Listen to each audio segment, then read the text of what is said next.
bonjour à tous. Alors, je suis absolument ravi de vous avoir sur ce deuxième épisode des Delta Talk sur une thématique un peu spécifique qui est celle des médias et de l'influence marketing. Alors, en ligne de mire, ce qu'on va essayer de faire, c'est de répondre à une question, à savoir est-ce qu'une marque, une entreprise peut aujourd'hui rayonner en 2023 sans avoir une stratégie d'influence marketing. Alors, au fond, la question qu'on y réponde ou pas, ça n'a pas trop d'importance. En fait, ce qui est intéressant avec cette question, c'est qu'elle est assez transverse et elle va nous obliger en fait à réexplorer, réexpliquer un peu tout l'écosystème de création de contenu sur les réseaux sociaux. Et donc, ça va permettre de décrypter en fait tout cet univers pour les lycéens et les étudiants qui nous regardent au prisme de vos aventures entrepreneuriales respectives. Donc voilà, merci encore d'être là. Et on va démarrer avec Sixtine. Donc toi, Sixtine, tu as créé un média, Le Crayon, à peine 20 ans. Comment ça a commencé ?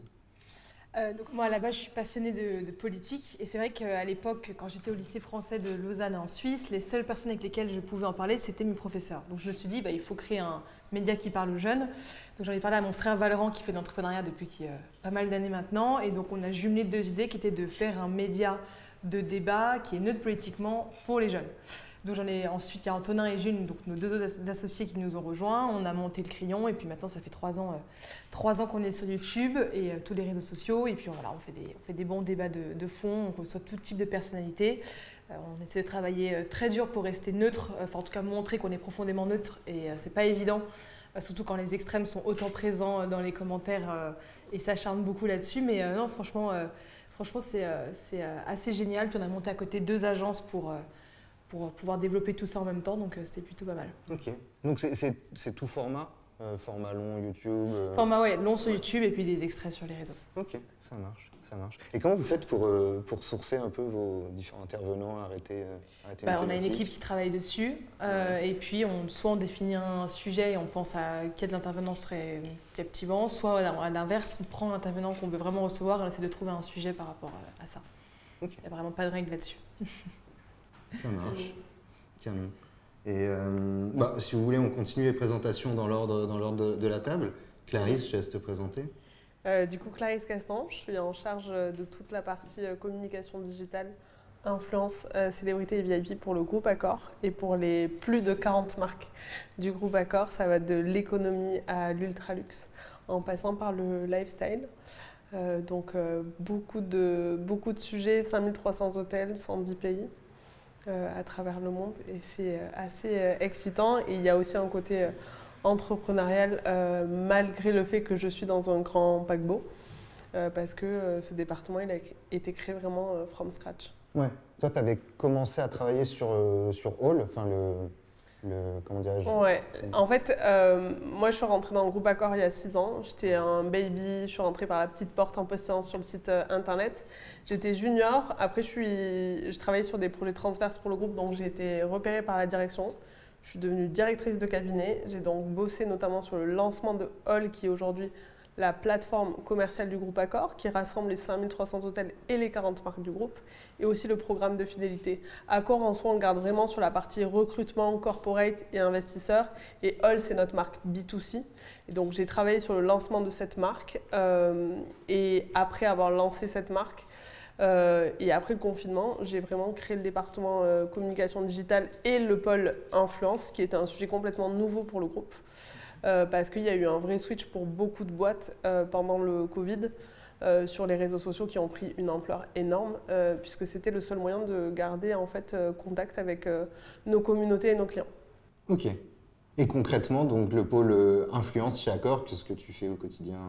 On s'occupe de toutes les campagnes de marque. Donc en fait, on est structuré de la façon suivante. J'ai une équipe sur les marques économie et mid-scale. Vous devez sûrement connaître Mercure ou Novotel. Une équipe sur toutes les marques luxe et premium que vous pouvez connaître. C'est par exemple Pullman ou Sofitel ou Raffles. Une équipe vraiment dédiée à All et une équipe dédiée à toute l'influence qui va travailler en transverse avec la diversité des marques. Donc ça va être des campagnes que vous pouvez trouver sur Instagram pour pousser la dernière ouverture du Sofitel. Ça peut être une campagne sur TikTok pour recruter notre dernier content creators qui va voyager partout dans le monde. Il y a une multitude d'activités qu'on fait, des activations avec les joueurs du PSG, des activations avec des DJ. C'est assez riche en termes de contenu. Ok, trop bien. Bravo, écoute. On va passer du coup à toi, Mika. Toi, Mika, tu as créé Explore Media avec Jérém, Jérémy Nakache, ton associé. Initialement, vous étiez parti, vous, plutôt d'une plateforme de e-commerce et vous avez pivoté sur un modèle média. C'est ça. Est-ce que tu peux nous en dire un peu On a plus? commencé du coup par un site de e-commerce qui s'appelait Bisly et on vendait des produits innovants. Et un peu comme tous les sites de e-commerce, on avait une problématique qui était comment tu ramènes du trafic sur ton site internet. Et on a commencé assez classiquement par faire des Facebook Ads, des Google Ads. Et en fait, on cherchait de nouveaux modèles pour amener des gens et surtout à on va dire bas coût et arriver à augmenter un peu nos marges sur tout ça. Et en fait, on a eu plein d'idées. On a créé à un moment une page Facebook qui s'appelait Une innovation par jour. Et l'idée, en fait, c'était de parler d'innovation, mais vraiment ce qui nous tenait à cœur, c'est-à-dire on voulait parler d'innovation sympa et de temps en temps glisser nos produits et que les gens puissent voir nos produits, cliquer sur un lien, aller sur notre site e-commerce. Et en fait, ça a très bien marché, ça nous a un peu dépassé. Et les gens, on n'a pas s'en fouter, mais le site e-commerce est devenu très secondaire et très vite, en fait, la page Facebook a beaucoup grossi. Et on est passé de 0 à 100 000 abonnés en un peu moins de 3 mois. On était 3 personnes, on s'est très vite retrouvé à faire des millions de vues sans que ce soit prévu. Ouais. Et on a réfléchi au truc en se disant, mais en fait, est-ce qu'on est vraiment un site de e-commerce ou est-ce qu'on n'est pas en train de devenir un média?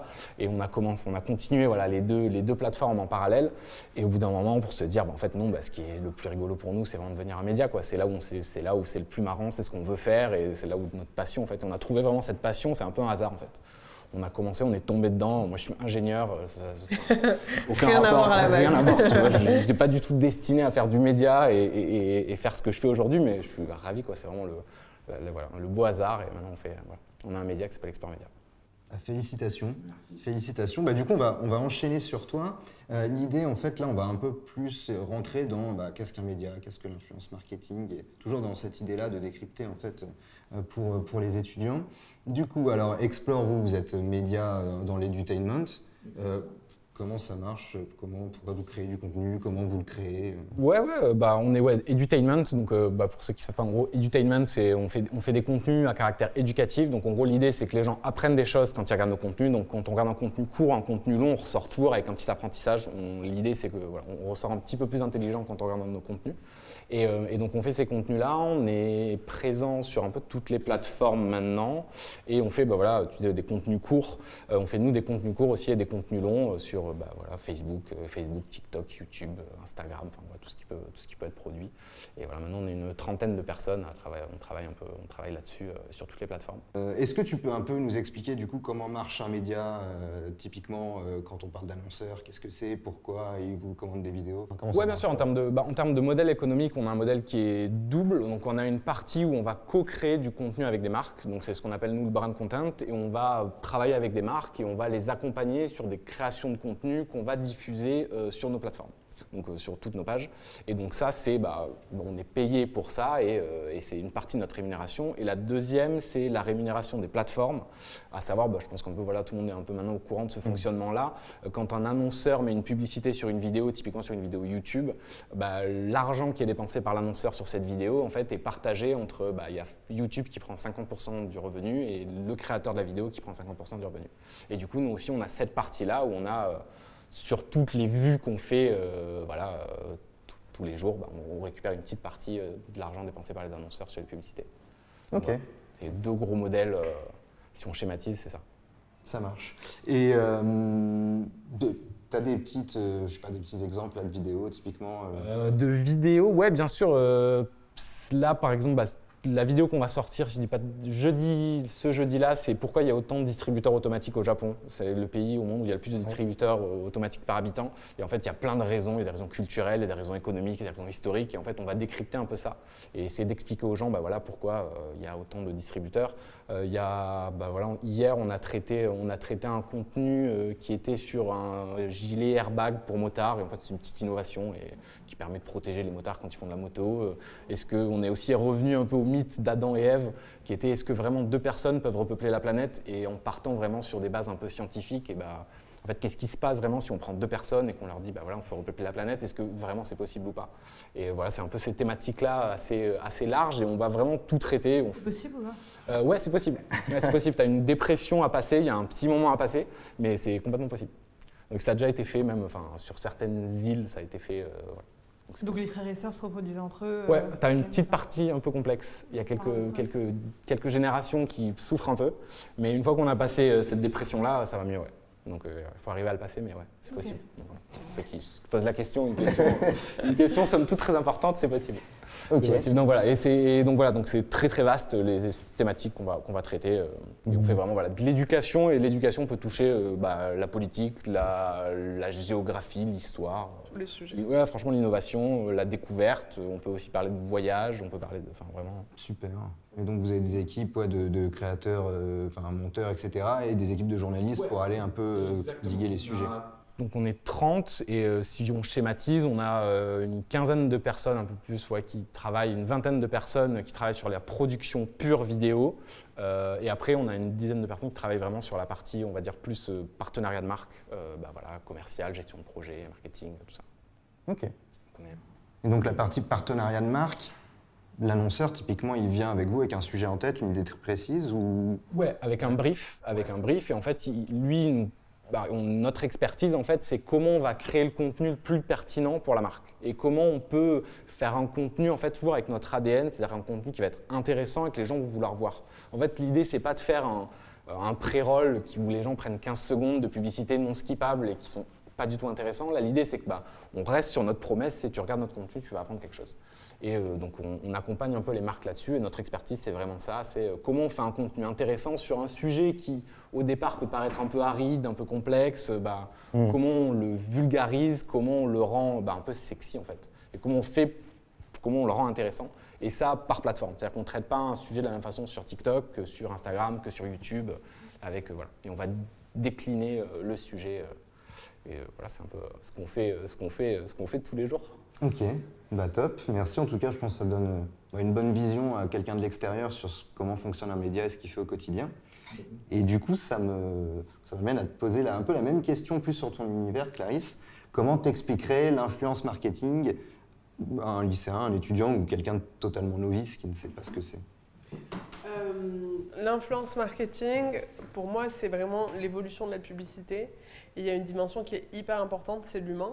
C'est aujourd'hui, on ne travaille pas avec de la publicité avec des grands panneaux d'affichage dans la rue, mais on va travailler avec des personnes qui véhiculent des valeurs, qui ont une propre communauté.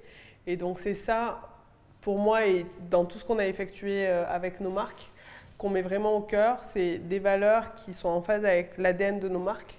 Okay. Et je ne suis jamais sur une relation monétaire, mais beaucoup plus sur une relation expérientielle et vraiment en phase avec les valeurs du talent et les valeurs de notre marque.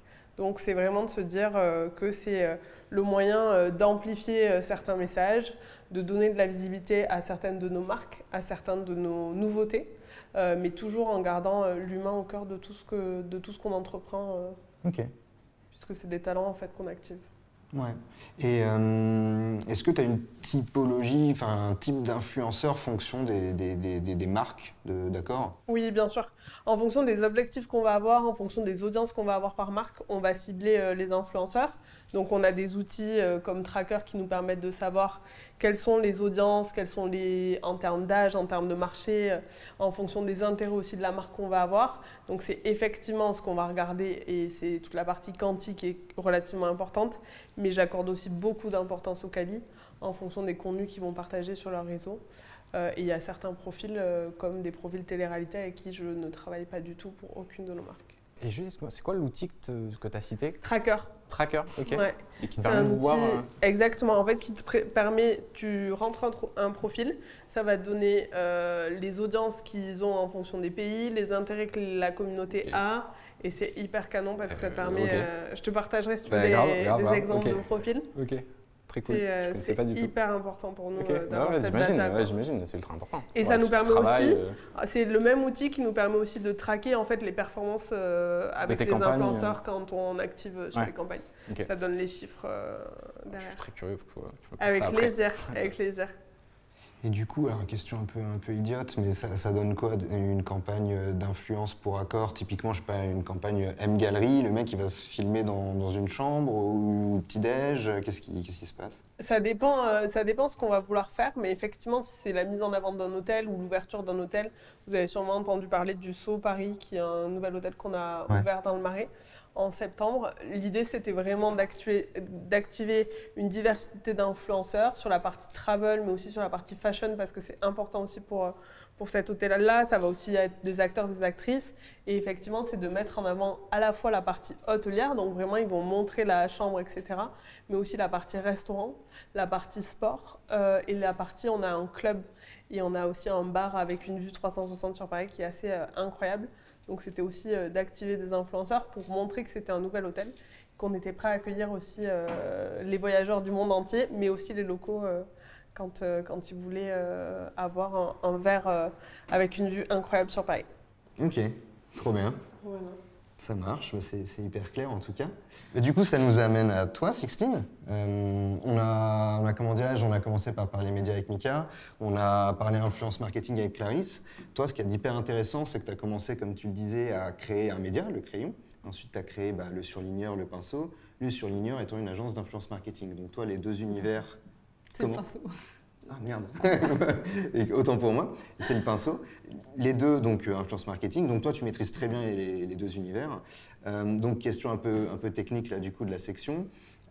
Est-ce que tu considères que l'essor de l'influence marketing, en quelque sorte, ça relève d'une perte de confiance dans les médias traditionnels ?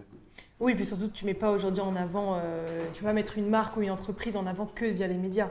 Aujourd'hui, la plupart des gens sont présents sur les réseaux sociaux, que ce soit LinkedIn, Insta, TikTok, qu'importe. Bon, même si TikTok, on va dire que le marché, on va dire financier, parce que vu qu'ils sont beaucoup plus jeunes, est moins important que les autres réseaux sociaux. Mais aujourd'hui, c'est hyper important, si tu veux faire une bonne communication, de la faire sur les réseaux sociaux.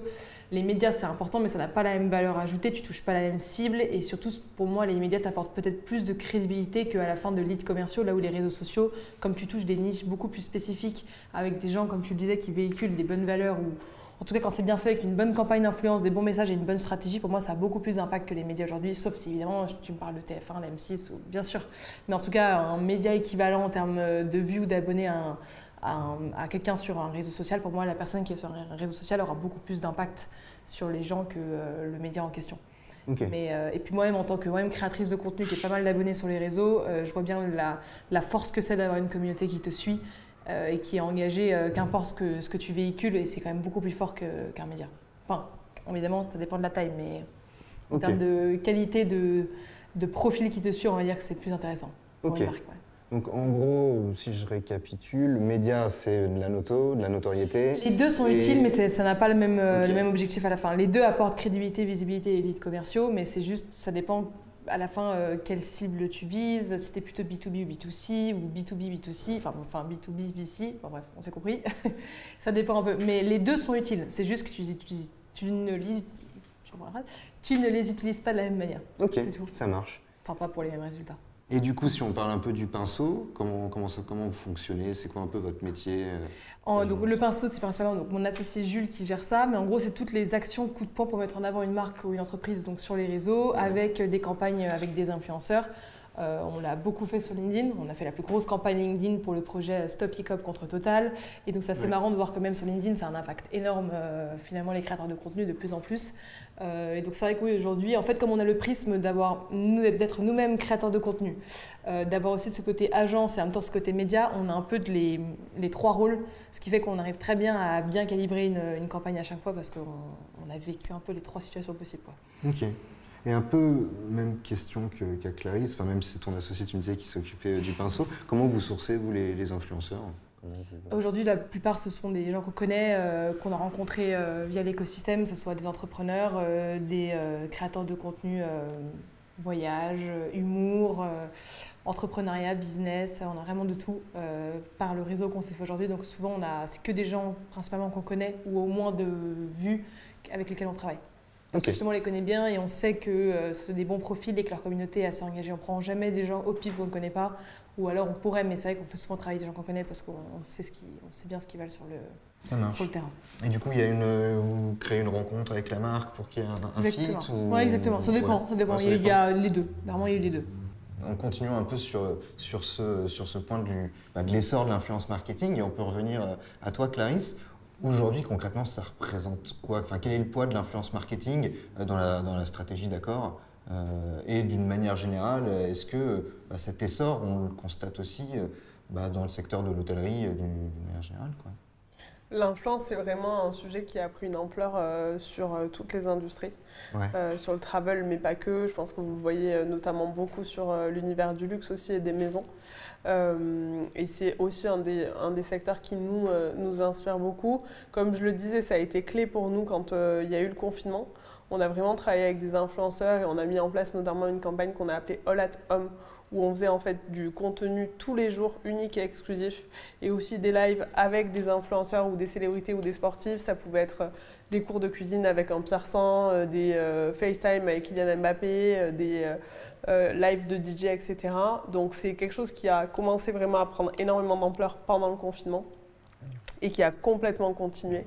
L'essor a complètement continué à la fin du Covid, parce qu'aujourd'hui, pour moi, le social media et l'influence, ce n'est pas deux choses différentes, c'est au contraire, c'est l'influence au cœur des stratégies social media, que ce soit pour amplifier des messages, soit pour aller chercher des communautés, mais aussi pour créer du contenu. Aujourd'hui, il y a de moins en moins de prod où vous allez faire des très gros shootings en hôtel, etc., avec des grosses productions. Vous allez beaucoup plus utiliser des influenceurs qu'on appelle des content creators ou des makers qui vont vous faire en fait votre contenu pour vos réseaux sociaux.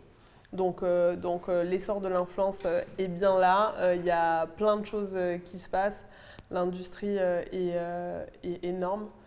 Ça ne fait que grossir au fur et à mesure des mois et des années. Et je pense qu'il y a encore de très belles années à venir sur ces sujets-là.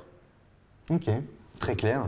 Mais parce que tu vois, Sixtine, je comptais te demander, mais on y a déjà un peu répondu avec la question d'avant, à savoir est-ce qu'une marque aujourd'hui elle peut se passer en fait d'une stratégie d'influence marketing. De ce que tu disais, on comprend que c'est complémentaire avec une stratégie média. La réponse serait plutôt non. Est-ce qu'aujourd'hui, on considère potentiellement qu'il y a des choses potentiellement à cadrer au niveau des relations avec les influenceurs, peut-être des risques à mitiger? Comment est-ce qu'on s'assure de la qualité d'une intervention d'un influenceur, et comment on anticipe potentiellement je sais pas, des bad buzz ou des dérives ou quoi que ce soit? Ça, c'est vrai que tu touches vraiment un point. Il y a beaucoup de gens qui veulent utiliser l'influence sans s'y connaître. Et en fait, le problème, c'est que quand tu utilises l'influence en pensant contacter n'importe quel influenceur, en se disant comme il a des abonnés, ça va forcément marcher. C'est vrai que si tu ne qualifies pas bien les influenceurs avec lesquels tu vas travailler par rapport soit aux valeurs, soit au type de profil que tu veux toucher, en fait, parfois, les gens sont assez étonnés des résultats, parce que si toi-même, tu ne t'y connais pas, si toi-même, tu ne connais pas le réseau social sur lequel tu vas t'appuyer pour mettre en avant ce que tu veux mettre en avant, et si toi-même tu ne connais pas bien ce monde-là, c'est vrai que en fait, tu peux investir beaucoup de temps et d'argent et pour en fait très peu de résultats. Donc en fait, ce qui est compliqué, c'est que tu dois toi-même un minimum t'y connaître si tu veux faire un placement assez intéressant et intelligent. Mais un truc qui est sûr, c'est qu'aujourd'hui, quand tu montes un projet, là je parle principalement de l'entrepreneuriat, mais même une marque qui développe un nouveau modèle ou qu'importe, si la marque n'est pas elle-même mise en avant, s'il n'y a pas quelqu'un qui met en avant la marque, ou s'il n'y a pas en tout cas une présence médiatique, c'est très compliqué aujourd'hui de faire entendre parler de soi et de toucher réellement les gens. Aujourd'hui, malheureusement ou heureusement, tout se fait sur les réseaux sociaux principalement, et surtout quand tu veux faire du B2C, ça c'est sûr. Ouais, clairement. Ok. Et du coup, toi Mika, est-ce que, question peut-être un peu alambiquée, mais est-ce que toi, tu considères potentiellement que les codes de l'influence peuvent venir influencer votre façon de créer du contenu chez Explore? Oui, en vrai oui, mais comme l'influence, comme tout en fait, tout ce qui est du bon contenu, on va le regarder en fait. Quand il y a quelque chose qui est bien, qu'il y a quelque chose où on peut apprendre quelque chose, on va regarder que ce soit l'influence, mais que ce soit aussi d'autres médias qui font les choses mieux que nous sur certains domaines, que ce soit en France ou à l'étranger, ou que ce soit même, ça va être même des marques. Il y a beaucoup de marques maintenant qui s'éditorialisent et qui font des trucs géniaux. Typiquement sur TikTok, tu as Duolingo qui fait des trucs géniaux, tu as Decathlon, voilà. Il y a pas mal de trucs assez intéressants à voir. Donc oui, on regarde tout ce qui est bien en fait. Donc l'influence, on va regarder forcément. Et tu as aussi un truc qui est assez rigolo, c'est en fait la frontière est de plus en plus ténue entre l'influence, par exemple l'influence, les médias et les marques. Et en fait, tu as typiquement des marques qui commencent à mettre en avant des collaborateurs pour qu'ils deviennent en fait des influenceurs pour leur propre marque. De la même façon, tu as des médias qui font la même chose et qui commencent à avoir des journalistes un peu stars qui agissent un peu comme des influenceurs. Et tu as aussi le chemin inverse qui est fait avec des influenceurs qui viennent des médias. Et typiquement, c'est le cas un peu d'Hugo Décrypte où en fait, il était très présent et maintenant il a tout un univers où il est là, il est de moins en moins présent. T'as Jamy aussi, on peut prendre Épicurieux, c'est un peu le même cas. Ouais. Et donc ouais, c'est un milieu qui est de plus en plus poreux. Et en fait, si on regarde maintenant, ce qui est important, c'est faire vraiment du bon contenu. Et ce que les plateformes veulent, c'est vraiment du bon contenu. Et avoir des abonnés, c'est bien, effectivement, c'est bien, mais c'est plus suffisant en fait. Et ce que les gens veulent, c'est au-delà des gens, c'est les plateformes en fait. Ce que les plateformes veulent, c'est du bon contenu. Et je prends l'exemple d'un TikTok ou même dans YouTube, on peut avoir 2 millions d'abonnés sur un YouTube. Si la vidéo n'est pas bien, on va faire pas beaucoup de vues, quoi.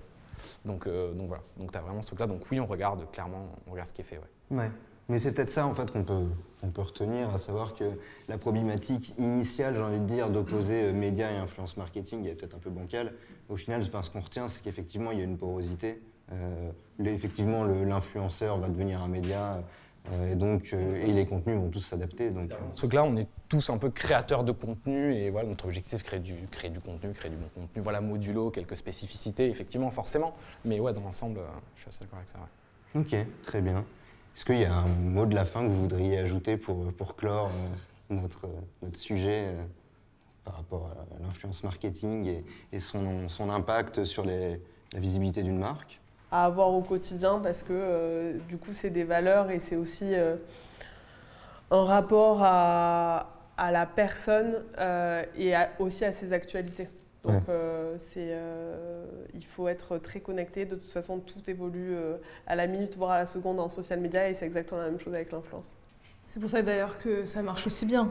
Enfin, ça peut très bien marcher parce que comme tu bases tout sur des humains et que justement les gens ont l'impression de s'attacher aux influenceurs qui les suivent. C'est pour ça que tout ce qu'ils recommandent a beaucoup plus d'impact quand c'est bien fait. Ça, je suis d'accord. Bon, merci en tout cas à tous pour ces échanges fascinants. Moi, j'en ai appris énormément et j'espère que c'était le cas également pour nos spectateurs. N'hésitez pas à nous dire en commentaire ce que vous en avez pensé et on se retrouve au prochain épisode des Delta Talk très prochainement. Et à vous abonner. Et à vous abonner. Merci Sixtine.